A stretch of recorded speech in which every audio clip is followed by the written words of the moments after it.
오늘은 다시 성숙의 지표에 관한 설교를 하려고 합니다. 우리가 성령의 사역에 관한 설교를 듣기 전에 신앙이 성숙한 신자에게 발견되는 두 가지를 살펴보았는데 기억이 나십니까? 첫 번째 지표가 무엇이었죠? 생각 안 나세요? 순종입니다. 순종. 성숙한 신자는 하나님의 말씀에 무조건 순종하는 사람입니다. 두 번째 지표는 무엇이라고 했죠? 그렇죠. 감사였습니다. 성숙한 신자는 그럼에도 불구하고 범사에 감사하는 사람이라고 했습니다. 그동안 순종하며 감사하며 살려고 노력하셨습니까? 우리가 순종하면 할수록, 감사하면 할수록 신앙이 성장하고 성숙하게 될 것입니다. 그런 의미에서 우리 곁에 계신 분과 함께 이렇게 말해 보겠습니다. 순종합시다. 감사합시다. 네. 자, 오늘은 성숙의 지표 세 번째 시간으로 겸손에 대해서 말씀을 전하도록 하겠습니다. 첫째, 신앙이 성숙한 사람은 예수님처럼 겸손한 사람입니다. 여러분, 겸손의 뜻이 무엇입니까? 겸손은 자기를 낮추는 것입니다. 사람이 자기 자신을 낮추는 것은 결코 쉬운 일이 아닙니다. 왜 겸손하기가 어려운지 아십니까? 사람은 누구나 자존심이 있기 때문입니다. 여러분, 자존심이 있습니까? 없습니까? 다 있으시죠? 인간은 누구나 이 자존심이 있습니다. 여러분, 자존심이 뭐예요? 이 자존심의 한자를 보면은요, 스스로 자, 높일 존, 마음, 심입니다. 그러니까 자존심이란 자기를 높이는 마음입니다. 인간은 누구나 자기를 높이고 싶은 이 자존심이 있기 때문에 겸손해지기 어려운 것입니다. 겸손하려면 자존심이 구겨지기 때문에 인간은 본성상 겸손하지 않으려고 합니다. 따라서 성숙하지 않은 사람은 자기를 낮추며 겸손해지는 것을 몹시 힘들어합니다. 그러나 겸손한 사람은 이런 타고난 본성을 극복한 사람입니다. 그렇다고 겸손한 사람은 자존심이 없다는 말이 아닙니다. 자존심이 있지만 그 자존심을 극복하면서까지 자신을 낮출 수 있는 인격적인 성숙을 갖췄다라는 것입니다. 우리가 믿는 예수님은 가장 훌륭하고 완전한 인격을 갖추신 분이십니다. 예수님은 하나님의 아들, 성자이면서 성부와 성령과 함께 일체가 되신 하나님이십니다. 예수님은 우주에서 가장 높으신 지존하신 하나님이십니다. 그럼에도 예수님은 대단히 겸손하셨습니다. 사도 바울은 오늘 본문에서 빌립보 교회 신자들에게 예수님의 겸손한 마음을 품으라고 권면하고 있습니다. 우리 5절부터 8절까지 함께 읽어보겠습니다. 너희 안에 이 마음을 품으라. 곧 그리스도 예수의 마음이니 그는 근본 하나님의 본체시나 하나님과 동등됨을 취할 것으로 여기지 아니하시고 오히려 자기를 비워 종의 형체를 가지사 사람들과 같이 되셨고 사람의 모양으로 나타나사 자기를 낮추시고 죽기까지 복종하셨으니 곧 십자가에 죽으심이라. 아멘. 바울은 본문에서 세 단계의 과정을 거쳐 자기를 낮추셨던 예수님의 겸손에 대해서 설명하고 있습니다. 그 세 단계의 낮아지심이란 구체적으로 무엇일까요? 첫 번째 단계의 낮아지심은 예수님께서 하나님으로서의 동등한 권위를 주장하지 않으셨다는 것입니다. 6절 말씀을 제가 다시 읽어보겠습니다. 그는 근본 하나님의 본체시나 하나님과 동등됨을 취할 것으로 여기지 아니하시고, 예수님은 앞서 말씀드린 바와 같이 삼위일체 하나님으로서 성부와 성령과 동등하신 하나님이십니다. 예수님은 성부와 성령에 비해서 뭔가 부족하시거나 모자란 것이 없으신 동등하신 하나님이십니다. 그런데 성자 하나님이신 예수님께서는 스스로 자신을 낮추사 하나님으로서의 동등한 권위를 주장하려 하지 아니하셨다는 거예요. 두 번째 단계의 낮아지심은 예수님께서 종의 형체를 가지사 사람이 되셨다는 것입니다. 7절 말씀입니다. 오히려 자기를 비워 종의 형체를 가지사 사람들과 같이 되셨고, 예수님께서는 인간과 온 우주 만물을 창조하신 창조주 하나님이십니다. 인간은 하나님의 피조물로서 창조주 하나님께 절대적으로 복종해야 할 종입니다. 그런데 창조주이신 하나님께서 하나님으로서의 자존심을 비우시고 종인 사람이 되셨다는 것입니다. 하나님의 보좌에 앉아 인간으로부터 영광과 찬송을 받으셔야 마땅하신 그 하나님께서 이 비천한 세상에 오셔서 우리와 똑같은 인간이 되셨다는 것입니다.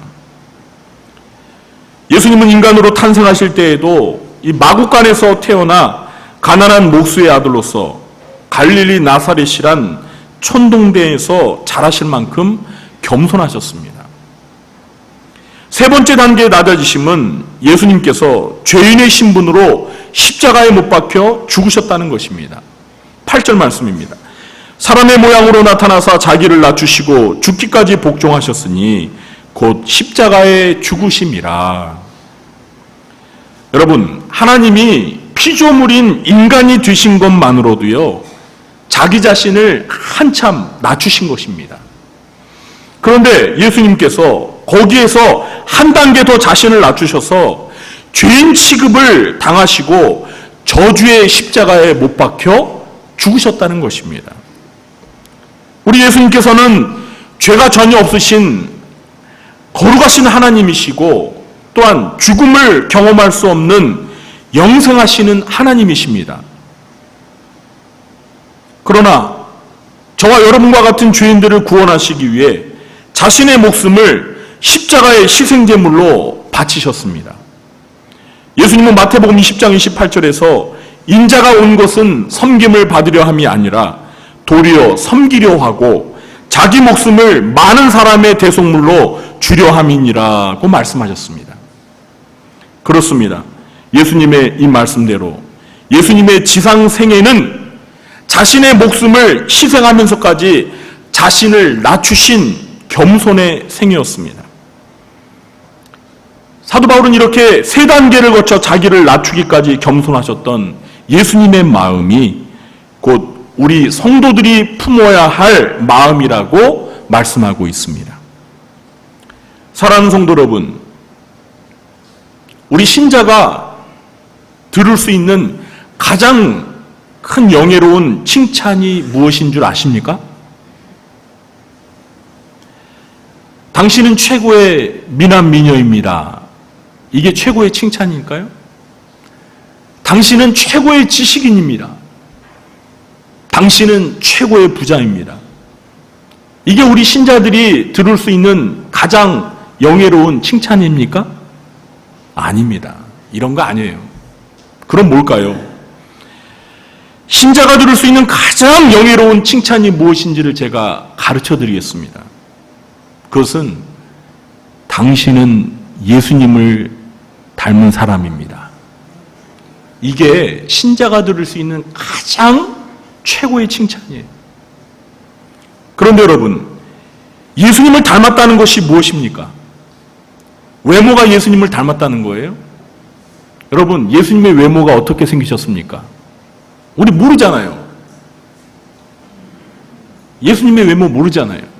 그러니까 예수님을 닮았다는 것은 외모가 예수님을 닮았다는 것을 말하는 것이 아니라 마음과 성품이 예수님을 닮아서 성숙하다라는 말입니다.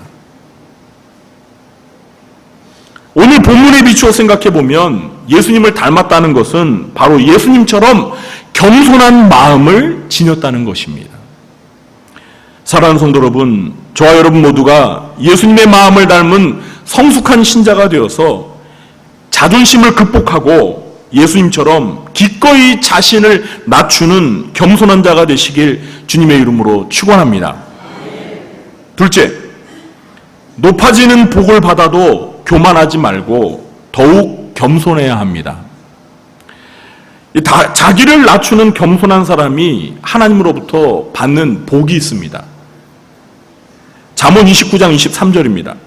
사람이 교만하면 낮아지게 되겠고 마음이 겸손하면 영예를 얻으리라. 잠언 18장 12절입니다. 사람의 마음의 교만은 멸망의 선봉이요 겸손은 존귀의 길잡이니라. 베드로전서 5장 6절입니다. 그러므로 하나님의 능하신 손 아래에서 겸손하라. 때가 되면 너희를 높이시리라. 하나님께서는 겸손한 자에게 존귀하도록 높여주시는 영예를 주십니다. 오늘 본문에서도 예수님께서 자기를 낮추시고 죽기까지 복종하셨을 때 하나님께서 어떻게 해주셨습니까? 우리 9절부터 11절까지 함께 읽어보겠습니다. 이러므로 하나님이 그를 지극히 높여 모든 이름 위에 뛰어난 이름을 주사 하늘에 있는 자들과 땅에 있는 자들과 땅 아래에 있는 자들로 모든 무릎을 예수의 이름에 꿇게 하시고 모든 입으로 예수 그리스도를 주라 시인하여 하나님 아버지께 영광을 돌리게 하셨느니라. 아멘. 하나님께서는 겸손하신 예수님을 지극히 높여주셨습니다. 그래서 모든 피조물들로 하여금 예수의 이름 앞에 무릎을 꿇고 경배하게 하셨습니다.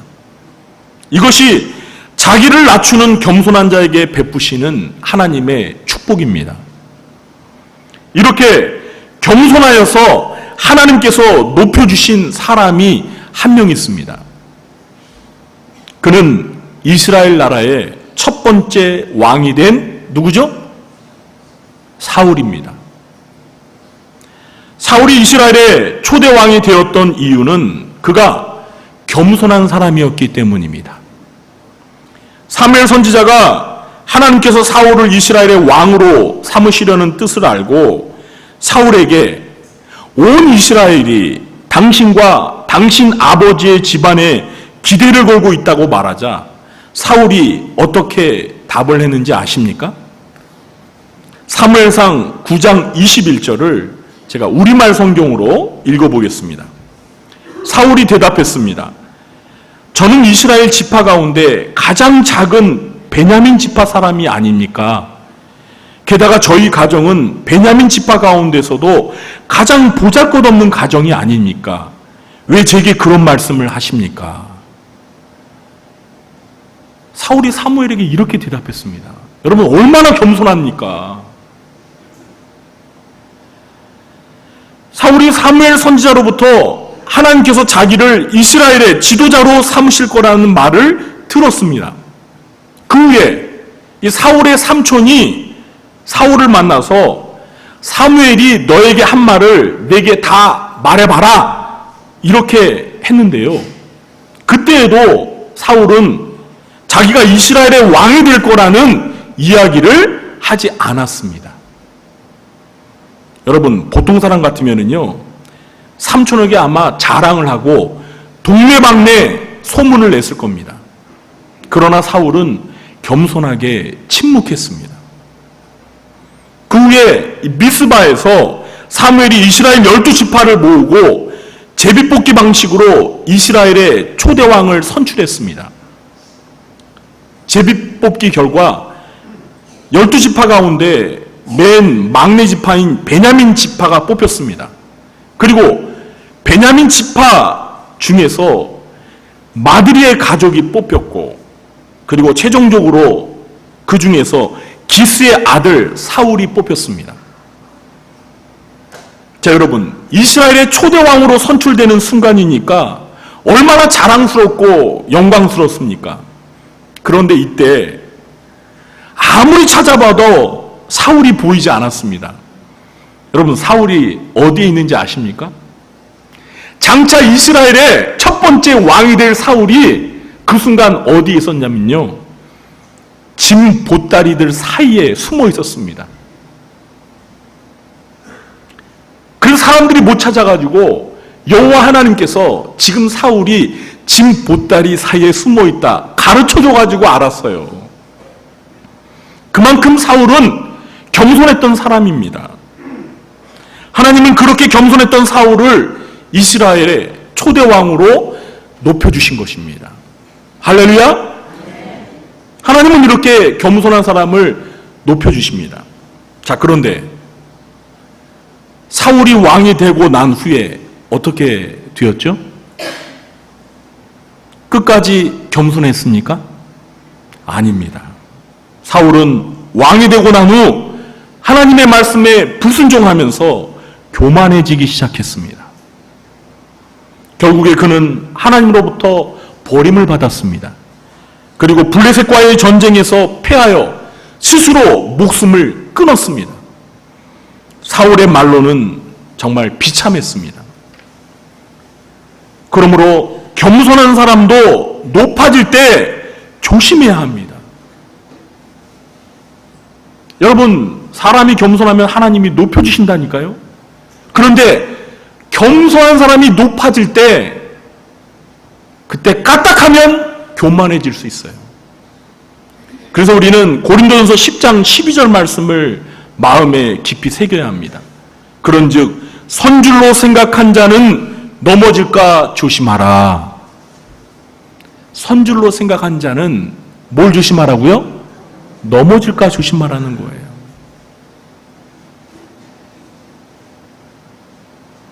그러므로 우리 성도님들은 과거에 겸손했다는 사실에 방심하지 말고 끝까지 변치 말고 겸손을 유지하시길 주님의 이름으로 축원합니다. 셋째, 겸손해지는 방법을 알고 실천하시기 바랍니다. 마지막으로 겸손을 유지하는 실천적인 방법을 제가 3가지 알려드리겠습니다. 이것을 잘 기억하시고 꼭 실천하셔서 겸손한 사람이 되시기 바랍니다. 첫 번째, 남을 나보다 낮게 여기시기 바랍니다.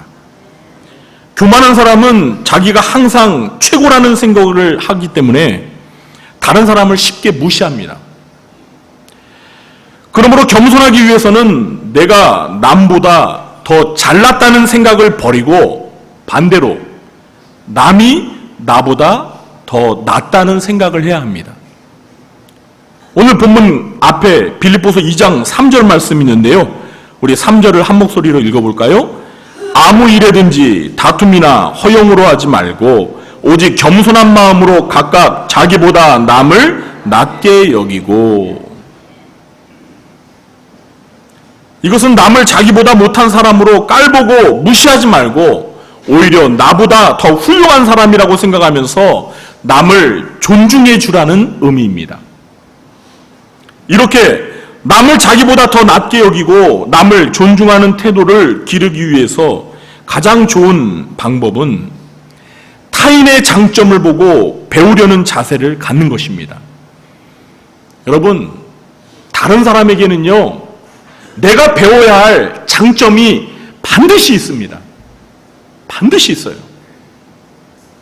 다른 사람에게는 나보다 더 나은 내가 배워야 할 그러한 장점이 적어도 한 가지 이상씩 있어요.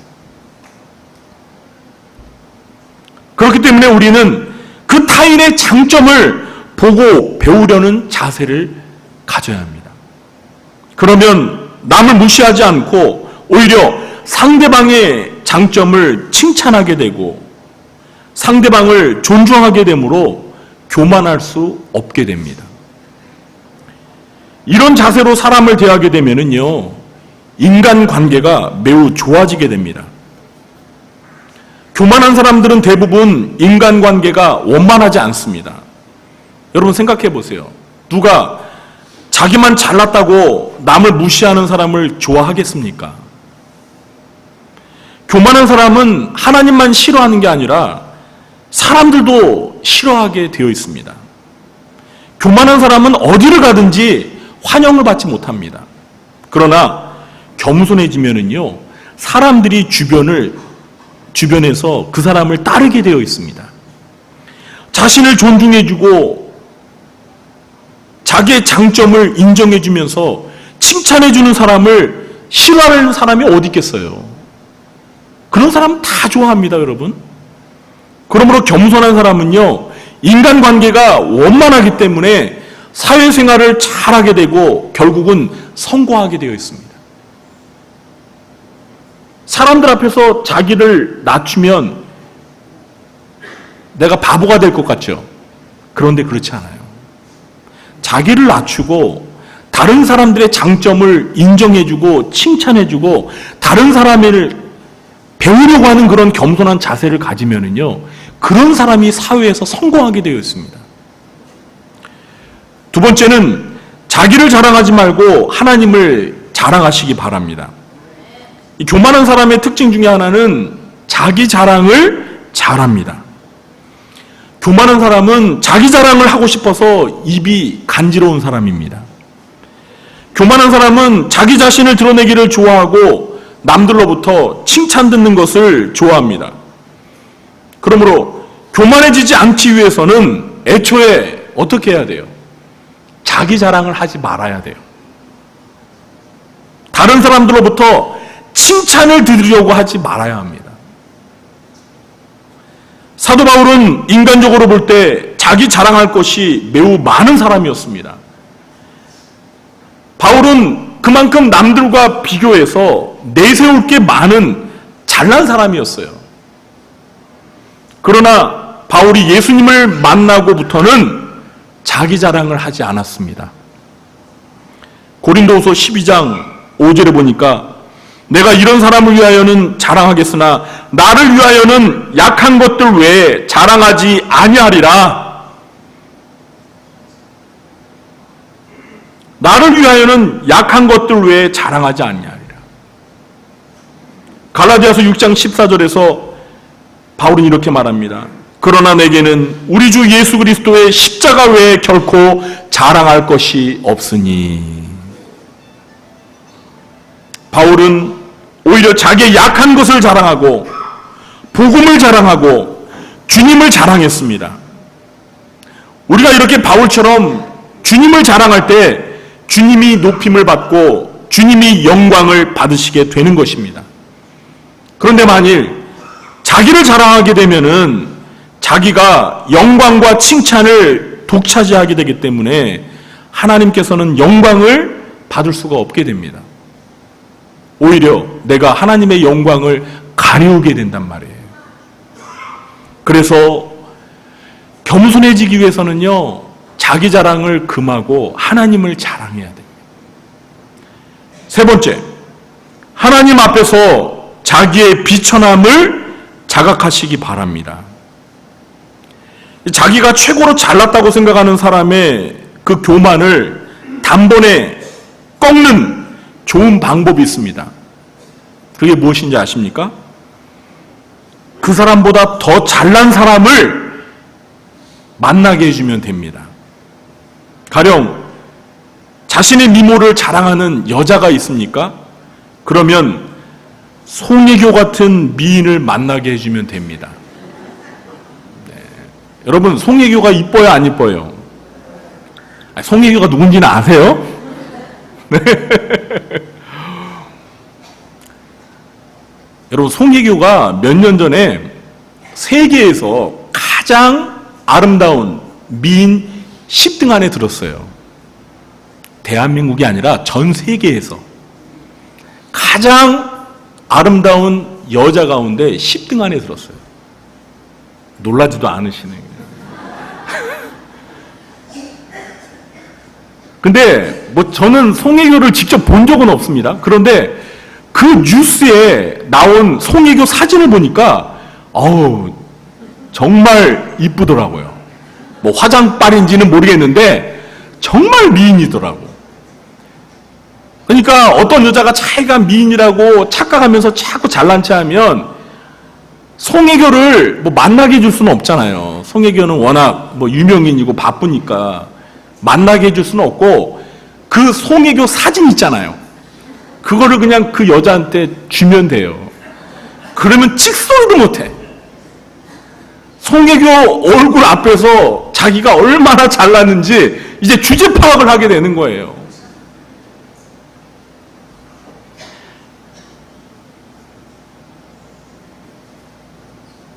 여러분, 세상에서 가장 큰 교만이 무엇입니까? 하나님을 부인하는 것입니다. 교만한 사람들의 눈에는 하나님이 보이지 않습니다. 그러므로 우리가 교만하지 않으려면 늘 지존하신 하나님 앞에서 우리 자신의 비천함을 보는 노력을 게을리하지 말아야 합니다. 여러분, 예수님을 제외하고 이 땅에서 산 사람들 중에 가장 겸손했던 사람이 누구인지 아십니까? 성경에 나오는데 모세입니다. 모세. 민수기 12장 3절에 제가 쉬운 성경으로 한번 읽어볼게요. 모세는 매우 겸손했습니다. 모세는 땅 위에서 가장 겸손한 사람이었습니다. 하나님이 인정해 주셨어요. 그러면 과연 어떻게 모세가 이렇게 지상에서 가장 겸손한 사람이 될 수 있었을까요? 그 비결이 무엇일까요? 그 비결은요, 모세는 여호와 하나님을 가까이 대면했던 사람이기 때문입니다. 출애굽기 33장 11절입니다. 사람이 자기의 친구와 이야기함 같이 여호와께서는 모세와 대면하여 말씀하시며, 모세는 하나님과 친구처럼 가까이 대면하면서 하나님을 배웠습니다. 모세는 지존하신 여호와 하나님의 위엄과 영광을, 그 거룩함을 직접 대면해서 보았기 때문에 자신의 죄인됨과 비천함을 너무도 잘 알고 있었습니다.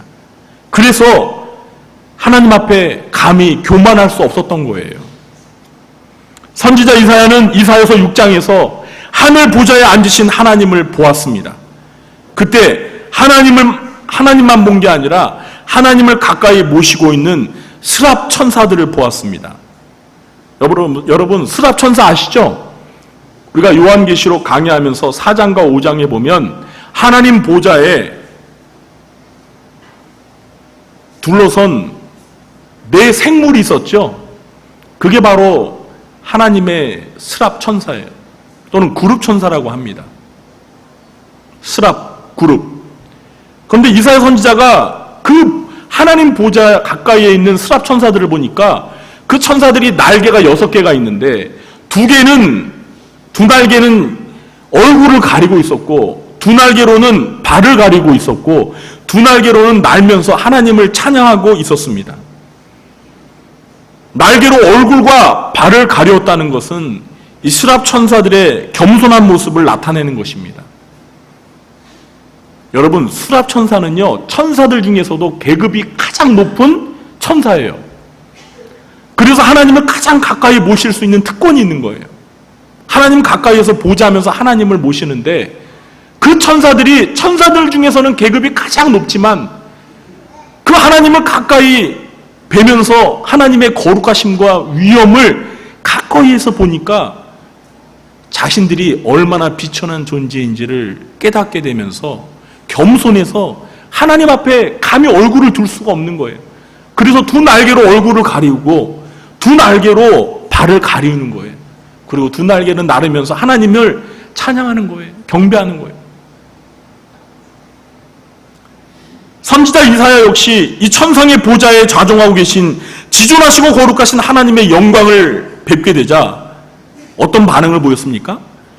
누가 가르쳐주지 않았어도 자기가 비천한 죄인임을 자각하게 되어서 다음과 같이 고백합니다. 화로다 나여 망하게 되었도다. 나는 입술이 부정한 사람이요 나는 입술이 부정한 백성 중에 거주하면서 만군의 여호와이신 왕을 배웠음이로다. 하나님을 뵙게 되니까 이사야 선지자가 자기가 얼마나 부정한 자임을 깨닫게 되는 거예요. 거룩하신 그 하나님 앞에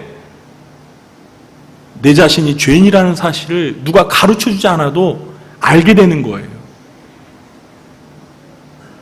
그래서 야고보는 야고보서 4장 10절에서 아주 겸손해지는 비결을 아주 간결하게 이렇게 말합니다.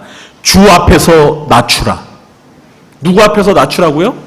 주 앞에서 낮추라. 주 앞에 서면 그 앞에서 교만해질 사람 없습니다. 주님 앞에 서게 될 때 우리 자신은 자기를 낮출 수밖에 없어요. 여러분, 만일 지금 이 순간 우리 예수님이 이 자리에 딱 나타나신다면 여러분 어떻게 반응을 하실 것 같아요? 난 예수님 만나면 막 달려가서 예수님 품에 푹 안기고 싶어. 그러고 싶습니까, 여러분? 마음은 그러고 싶은데 정말 예수님이 우리 앞에 나타나시잖아요. 어떻게 되는지 아세요? 그냥 누가 말하지 않아도 그냥 엎드려 절하게 됩니다. 그 영광스러운 주님의 광채 앞에 우리가 감히 얼굴을 이렇게 들고 가까이 다가갈 수가 없어요. 그 존귀하신, 지존하신 우리 주님 앞에 죄인인 우리가 할 수 있는 거라고는 그냥 그 발 앞에 엎드려서 무릎 꿇고 주님 앞에 경배하는 것밖에 없어요. 그만큼 주님 앞에 서게 되면 겸손해진다는 거예요. 사랑하는 성도 여러분, 제가 말씀드린 이 겸손해지는 방법 3가지를 잘 기억하시고 실천하셔서 하나님 앞에서 겸손한 사람으로 살아가시게 되길 주님의 이름으로 축원합니다. 이제 말씀을 맺겠습니다. 유명한 교부이자 신학자였던 성 어거스틴은 그리스도의 최고 덕이 무엇이냐고 묻는 제자의 질문에 첫째도, 둘째도, 셋째도 겸손이라고 답을 했습니다. 여러분, 하나님이 가장 사랑하시는 사람이 누구일까요? 하나님 앞에서 겸손한 사람입니다. 그럼 여러분, 하나님이 가장 미워하시고 싫어하는 사람은 누구인지 아십니까? 교만한 사람입니다. 하나님은 겸손한 사람을 가장 사랑하시고 교만한 사람을 가장 미워하십니다. 우리 성도님들은 신앙이 성숙한 겸손한 신자가 되셔서 예수님을 닮은 하나님이 가장 사랑하시는 사람이 되시길 주님의 이름으로 축원합니다.